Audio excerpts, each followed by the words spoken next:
An 8-month pregnant mother walked out of her apartment, leaving behind her wallet and car keys in the apartment, signaling she intended to be gone for only a few minutes, but she never returned.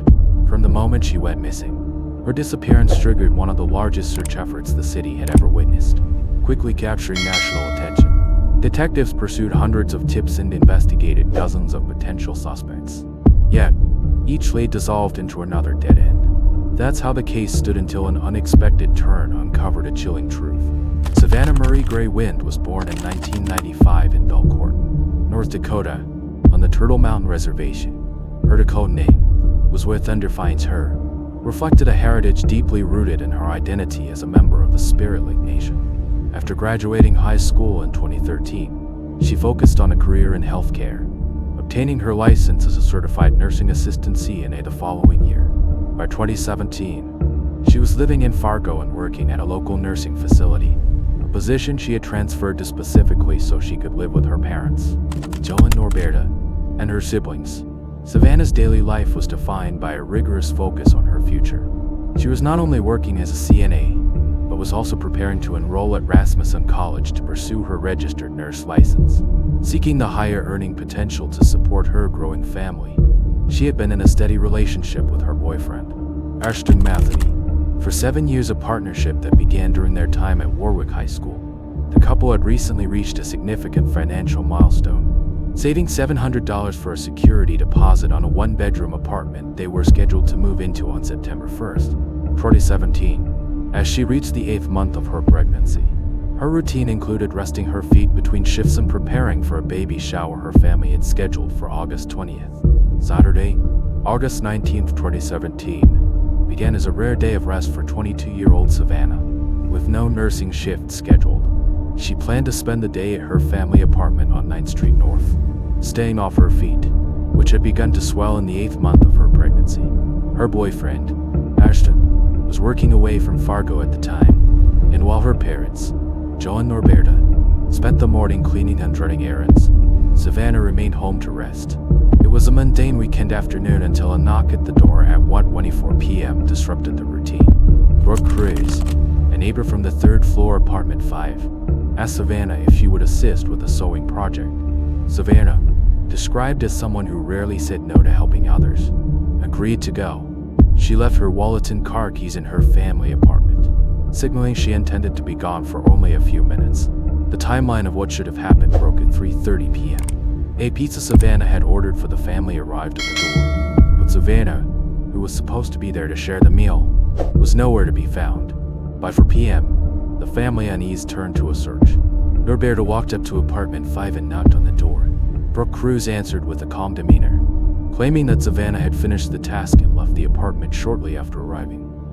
Recognizing that Savanna would never leave without her wallet or a word to her family, the Greywinds began a frantic, informal search of the building and the immediate neighborhood. They called her cell phone repeatedly, but every call went straight to voicemail. At 4:30 p.m., just 3 hours after Savanna had walked up a single flight of stairs to help a neighbor, her parents officially reported her missing to the Fargo Police Department. The Fargo Police Department's initial response was marked by a series of searches that yielded no immediate results, creating an early atmosphere of profound professional frustration. On the night of August 19, officers conducted the first of what would eventually be 4 separate searches of the apartment building at 2825 9th Street North. They entered apartment 5, the residence of Brooke Cruz and her boyfriend, William Howard, but observed nothing out of the ordinary. There was no sign of struggle, no trace of Savanna, and no evidence of a struggle. As the first 24 hours passed, the search transitioned from a local welfare check to a massive regional operation. Fargo police deployed canine units to the basement and crawl spaces of the apartment complex, while investigators began a systematic canvass of the neighborhood. The environment posed significant logistical challenges. The building was located near the Red River, an area thick with heavy brush and wooded terrain. Divers were eventually called in to scan the riverbanks, while helicopters with thermal imaging equipment flew patterns over the city. Despite the deployment of these resources, the case remained stagnant. The investigation was further complicated by the lack of digital breadcrumbs.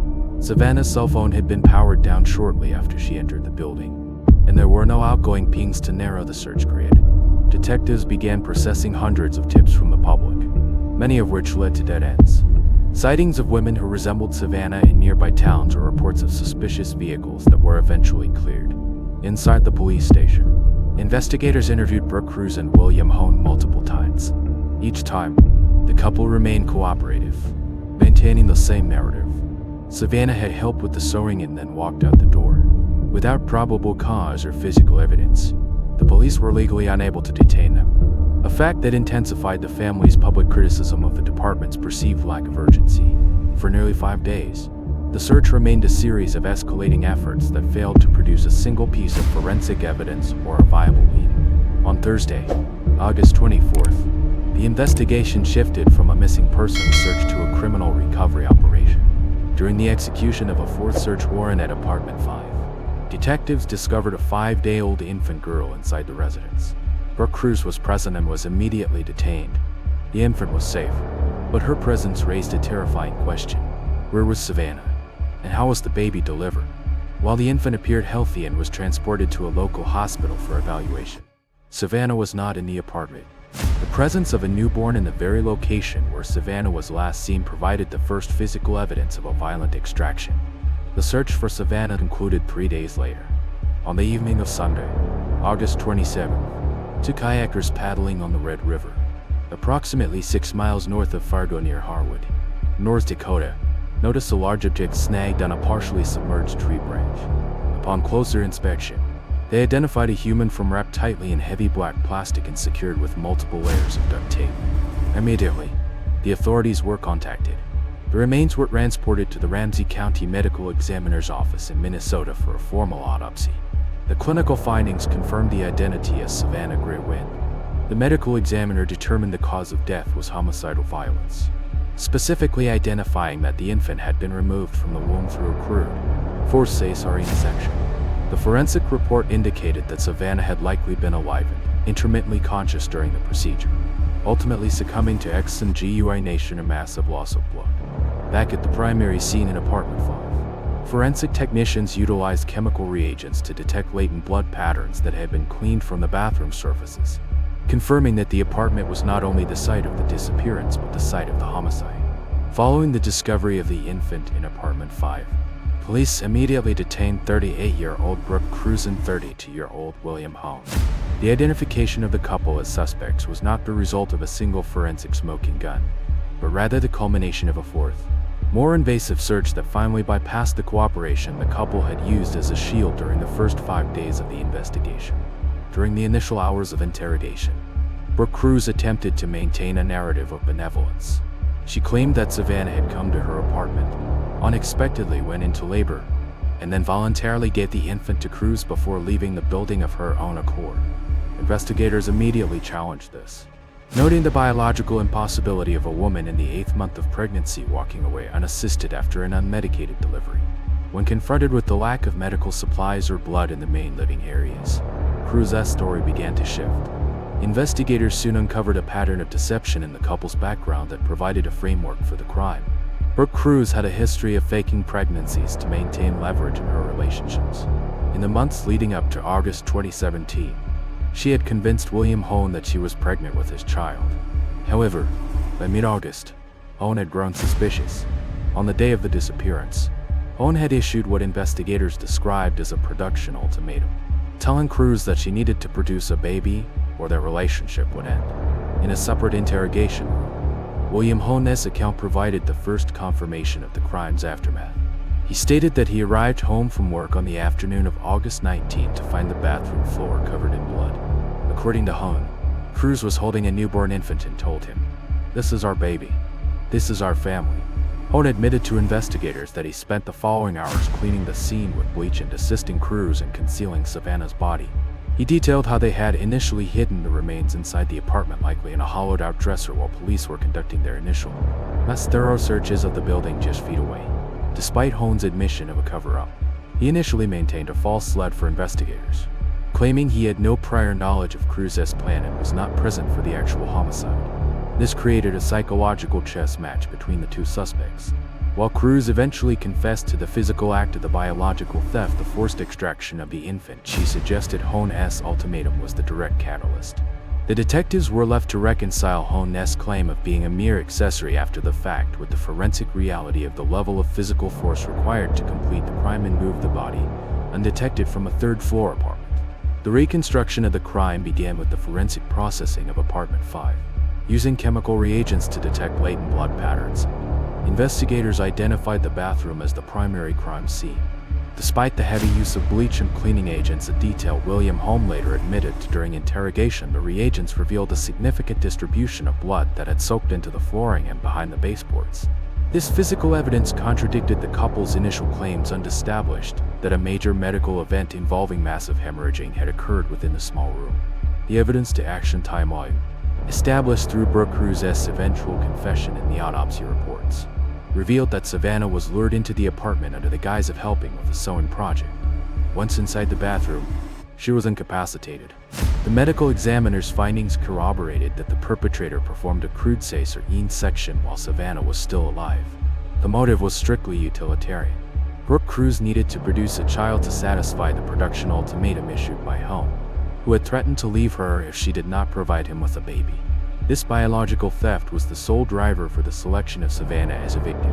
The investigative tipping point occurred during the 4th search warrant on August 24th. While the first 3 searches were conducted with the couple's cooperation, which they used to direct police away from specific areas, the final search was an exhaustive, room-by-room sweep. The discovery of the healthy newborn girl, who showed no signs of being a 5-day-old infant born of a natural, unassisted delivery in an apartment, provided the legal leverage needed to detain the suspects. Following the identification of the child, investigators narrowed the search for Savanna by analyzing the materials used to conceal the baby's discovery. The black plastic and specific brand of duct tape found in the apartment matched the materials used to wrap Savanna's body when it was recovered from the Red River. Hone eventually admitted that after the murder, they had stored the remains in a hollowed-out dresser within the apartment. He claimed that they moved the body to the river under the cover of darkness only after realizing the police presence in the neighborhood was not dissipating. This timeline explained why the initial canine searches of the building's exterior and common areas had failed to detect the scent of decomposition in the days immediately following the disappearance. The legal resolution of the Savanna Greywind case reflected the calculated depravity of the crime, though it also became a source of significant frustration for her family and the community. In late November 2017, Brooke Cruz changed her plea to guilty for charges of conspiracy to commit murder, conspiracy to commit kidnapping, and providing false information to law enforcement. During her sentencing in February 2018, the court heard the full extent of the biological theft she had committed, including her admission that she had performed the extraction while Savanna was intermittently conscious. Cruz showed no remorse throughout the proceedings. The judge sentenced her to life in prison without the possibility of parole, the maximum sentence under North Dakota law. The legal path for William Hone was more complex and controversial. While he pleaded guilty to conspiracy to commit kidnapping and lying to police, he maintained his innocence regarding the murder. In September 2018, a jury acquitted him of conspiracy to commit murder after his defense argued he was an accessory after the fact rather than a co-planner.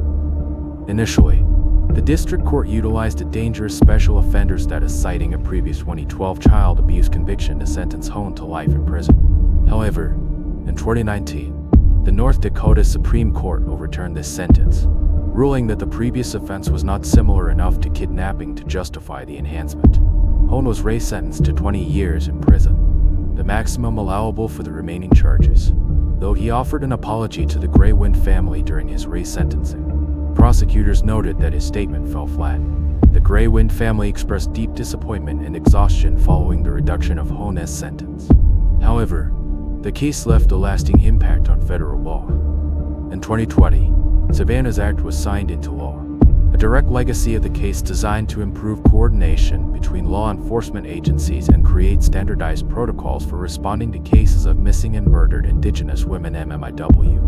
The only light in the case remained the survival of Savanna's daughter, Hazley Jo, after being recovered from apartment 5. The infant was eventually placed in the custody of her father, Ashton Anthony.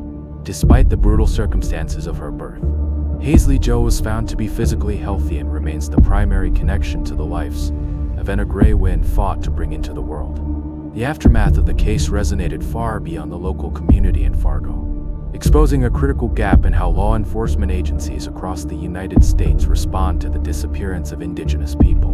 The frustration felt by the Greywind family during the initial 5 days of the search became a catalyst for legislative change. In 2020, the United States Congress passed Savanna's Act, a federal law named in her honor.